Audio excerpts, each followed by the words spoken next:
for species consuming their own species. I can't believe this is the topic we're talking about regarding how to train a dragon, but whatever.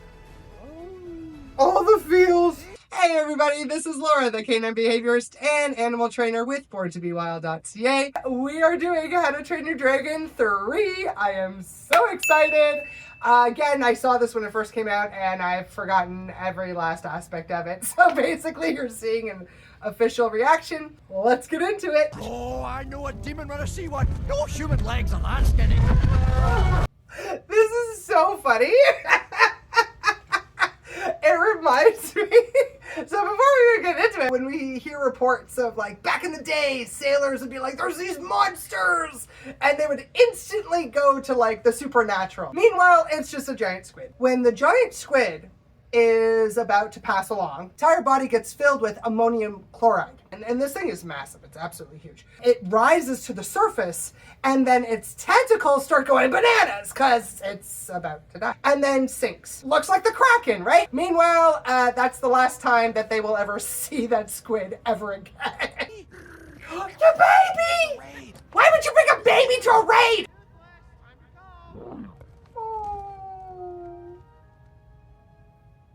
That's weird though. In real life, he would definitely know that it's his kind. Like with their sense of smell, just like dogs. Like dogs know the same breed. Samesies. German Shepherd sees another German Shepherd. Rules and boundaries. Yeah. Doodle is like, never! Yeah, I would never listen to the rules. Goodbye. Even mixes. They'll know if part of them is in the mix. For example, I had a small dog I am convinced was part Shepherd somewhere in his DNA because German Shepherds loved my little dude. There was just something very special between German Shepherds and my little dog. So I was like, there's gotta be something in his DNA that they're like, this is familiar. So it's kind of weird to me that if he's supposed to be the only one of his species left, that he would not know that she's his species and walk away. That's crazy to me. So if this was real, what would happen is he would take a whiff of her and immediately try to open the cage or take the cage with him. There's no way he's leaving the boat without the other dragon. And where do you suppose we put these ones? We'll make room. Okay, this. We see this so much in the rescue industry. A lot of times, people's hearts are in the right place. So they want to help the animal and they want to help all the animals. But here's the problem. You gotta have somewhere to put them. And not only just somewhere to put them, but somewhere where you can put them where they can thrive and not just, it be another cage. The infrastructure that they have currently is not sustainable. It's not good for the humans and it's not good for the dragons. It's not good for anybody. They need a bigger space. They need to have different accommodations for different types of dragon. We see this a lot in the rescue world. They want to rescue all these animals, but then they have nowhere to put them. And then they're panicking and they're contacting as many people as humanly possible. And then they end up putting an animal in a home where it really shouldn't be in the home. And this is then when I usually get a call because they were in such a panic to save every dog they see that they have nowhere to put the animal. I do work with quite a few rescues that are very responsible in this regard. They make sure that they already have a foster lined up before they bring the dog in, for example. We want to make sure that quality of life is also a factor. Currently, this is not sustainable for quality of life for the dragons or the humans. No one's going to thrive in this environment. I am the night. Why are you letting him monologue? Just kill him. You just don't get it, do you? You don't. Whoa. Okay. Damn. That was very like carnivoric flower of them were open and you know what I assume he's doing it for the hunt, but like he could have just taken care of Toothless right then and there. And I am very disappointed in Hiccup. His reaction time was pathetic. Ah! He's like, play it cool. Oh my god, I relate so hard to Toothless. I'm so useless sometimes when I'm flirting. Oh, she's starting the little dance. And she's like, you're next. Oh, it's cute. Hiccup's helping him. She's like, are you serious? That was it? I love that we see just how much of a goofball Toothless really is. Oh my god, I'm a maniac! Oh my god, this reminds me of a spider! Oh, I'm gonna pause for a hot minute. You guys gotta look up a peacock spider. They're super beautiful. And they move like that too in their meeting. It's super cute. There's actually quite a few animals that can draw. Elephants are one of them. And they're quite, like, beautiful.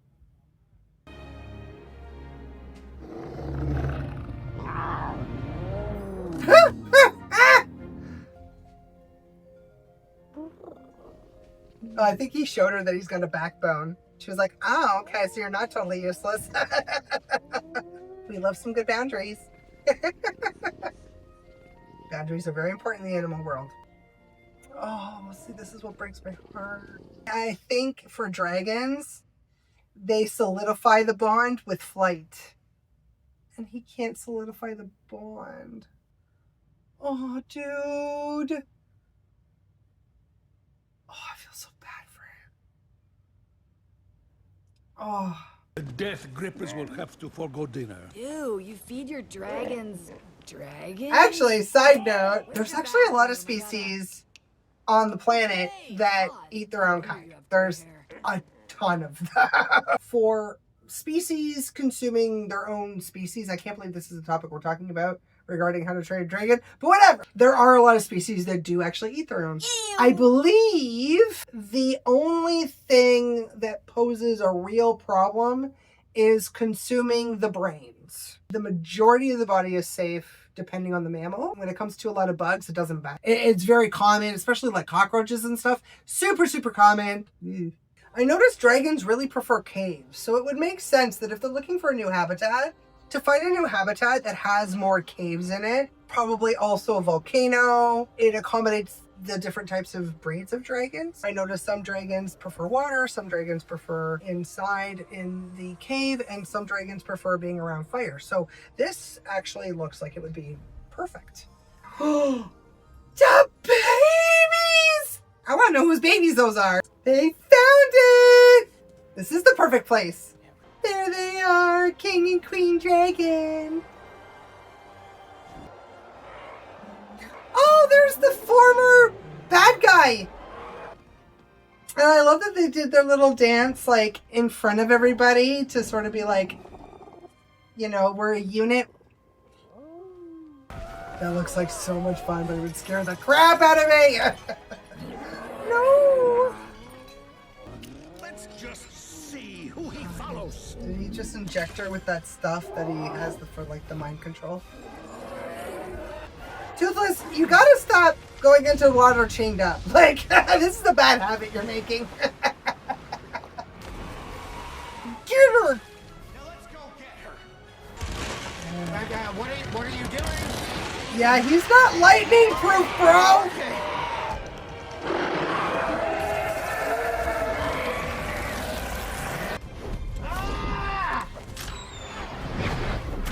Oh! Oh, he actually got him? No! You kill both of us! Save him.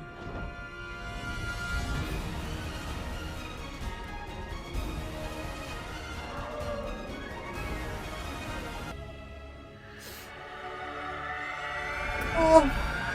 Oh! Oh my god! Oh! You guys know how to get me! All the feels! I knew you'd come around. I was so busy fighting for a world that I wanted. I didn't think about what you needed. Okay, I'm gonna pause for a hot sec. We see this very much when we're rehabilitating animals, especially wild animals. I think sometimes as humans, we get so caught up in protecting and saving and you know, very motherly, right, towards a lot of animals. we forget their needs. Sometimes those needs can go neglected because we're so busy in our own feels and in our own mind and our own desires that we forget that they also have their own needs and their own desires that have to be fulfilled for them to be happy.